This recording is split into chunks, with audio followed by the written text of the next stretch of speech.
Okay, I'm going to introduce you to somebody to begin with. And this is my son. Ironically, he's called Ted. He's actually called Edward. He's a cool dude. He likes to play outside and drive camper vans, you know, things like that.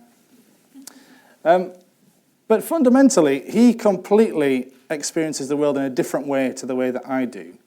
And I'm talking about technology, really. So, to give you an example, he can already unlock his mum's iPhone, and he's 2.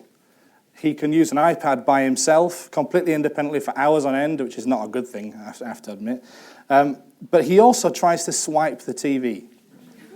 It's not a touchscreen TV, but he tries to swipe it. So, I guess what I'm trying to say is, his experience of life will be completely different to mine because of his use of technology. And I'm going to give you sort of one example of what that might be. This is where I went to university. This is University of Sheffield. I'm not actually that old, but so this is about 10 years ago. These kinds of institutions do very well around the world. Some of the most exclusive ones, people do 8-week terms. Lecturers have wine allowances, which is fantastic. They charge lots of fees. Students go there, spend a lot of time there, you know, between the ages of 18 to 21. And actually, people leave these and get fantastic jobs. They become the most, leading luminaries of our lifetime. So, you know, there's David Blunkett, Sir Harry Kuroto's up there as well. So these people go on and do absolutely amazing things. But people have, in general, incredibly busy lives. And actually, for most people in the world, it's very difficult for them to attend something like a university like Sheffield or Oxford or Cambridge or somewhere like that that charges many thousands of pounds for their attendance. They have to be there full time. They have to be there between the ages of 18 to 21. So what we're now starting to see is a shift in how people engage with learning and the university world and just, education in general.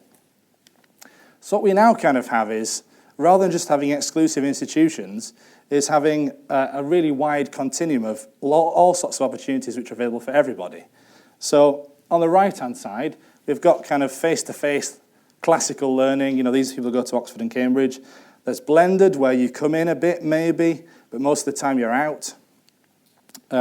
Distance, where you are completely out and you never, ever visit an institution, ever. Online, which is what I do, which is all done through the internet. And then open learning, which is what I'm kind of talking about today. At one end, we've got really exclusive, didactic, very sort of exclusive experiences. And on the other end, this is not my house, by the way, but it's someone's house, actually very open and social, very accepting and democratic learning, which is a completely different experience to the other end. Now, this general change is happening. People are generally moving towards the left-hand side of the continuum. As obviously, but older people access learning. We know that people in general are accessing distance learning more. The fees are much cheaper, up to a sixth cheaper. People with disabilities, it's much easier for them to access online learning, for example. And the Open University, in 2011, there were 79,000 students with a registered disability. And 17,000 of them were studying with the Open University, which is a massive number.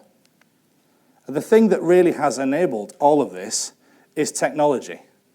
You know, the speed of computers has increased at an exponential rate, absolutely exploded. And also accessibility of that technology. It's become much more affordable to have things that you can use. So this is the journey of technology, I guess. We've gone from tablets to people writing letters with pencils and pens and things, radios, and people have used these for learning already at this stage, by the way. We had the internet, which was this most amazing thing that has completely transformed the world and how people access and talk to each other. We went back to tablets. We're a bit sort of post-tablets now, I think, and people are using other devices because they've realized they can't actually do anything with them. And we're now entering the realms of accessible virtual reality, of virtual worlds where people can completely be submerged or submerged in a completely artificial world and engage with it, interact with it in 360 dimensions. So I'm a nurse, is my background. I'm a registered nurse, and I used to work in intensive care. And technology has become so advanced that this happens right now in hospitals around the world, that we can connect people's brains with breathing machines, ventilators, so that they connect and talk to each other, and that the ventilator will breathe for the person at the rate their brain would do normally, even whilst they're sedated or asleep, in an artificial induced coma. And this happens right now. It's very expensive, but we can do it. So there are examples of really well-used human-computer interfaces right now. And so I think we're going to see much more of this. I mean, I'm not talking sort of Matrix, but we could do that with virtual reality. We could connect people to the world that's out there. So one example of the use of technology, and this is something that we've done with a team at the university here, is run a massive open online course. And these are absolutely enormous courses. Some of them have 150,000 students, for example. They are completely open and free for anybody to study. There are no entry requirements whatsoever. They're online, so just about anybody with a computer and internet connection can access them. And they're a course, but they might not be a course. They could be a course. So you could run it through a platform, or some people run them through Twitter or various other ways of running these things. And people have remarked that Sebastian Thrun, for example, who has a lot to do with Google, has said that in one course, one MOOC, he taught more people than his entire lifetime of teaching at an institution. So the numbers of people who are studying these are absolutely enormous, and you can study them on whatever you want to do. Equine nutrition is the most bizarre one I've found. But we decided to run one on dementia. And now dementia is probably the biggest concern of our time. It's been Mental Health Awareness Week this week. It's also been Dementia Awareness Week. And in the UK right now, there's 850,000 people living with dementia, about 35 million people worldwide, incredibly high levels of new diagnosis, and it's very, very expensive. It's something in the order of $600 billion worldwide. So this is something which is already here, but on the horizon it's looking like it's going to be even bigger, that we decided that we would do something about. So we would run this course, this MOOC, on dementia.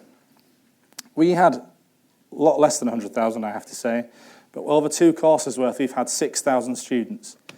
So I've worked for the university for about 3 years, and I've probably taught about something in the order of 400 to 500 students.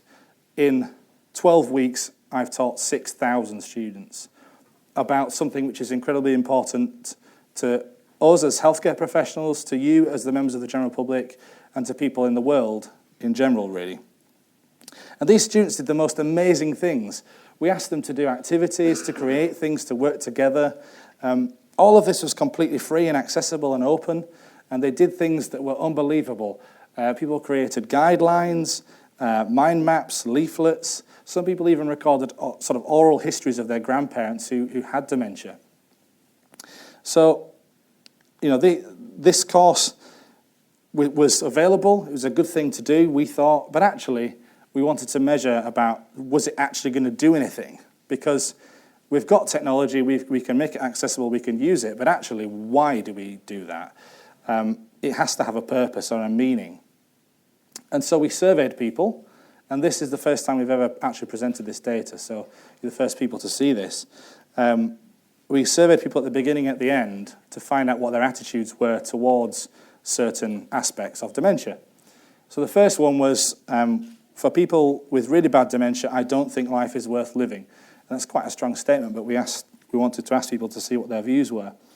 And there was a significant reduction in that of P0.015. Don't worry, I won't explain the stats. Should someone newly diagnosed with dementia continue to live alone? It increased significantly because of the people studying the course. And should somebody newly diagnosed with dementia continue to drive? That also increased significantly.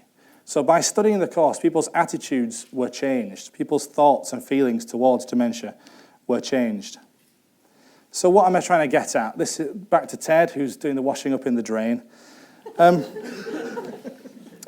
Technology can be an amazing enabler for us to do things. I've sort of talked about a lot of different things in this talk, but the main thing I want to say is that Edward will use technology in a way that I can't ever imagine.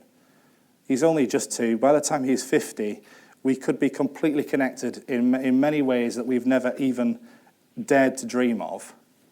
We can use this for so much good and for impact on society. It could be used for evil as well, I guess, but we want to try and use it for a positive impact.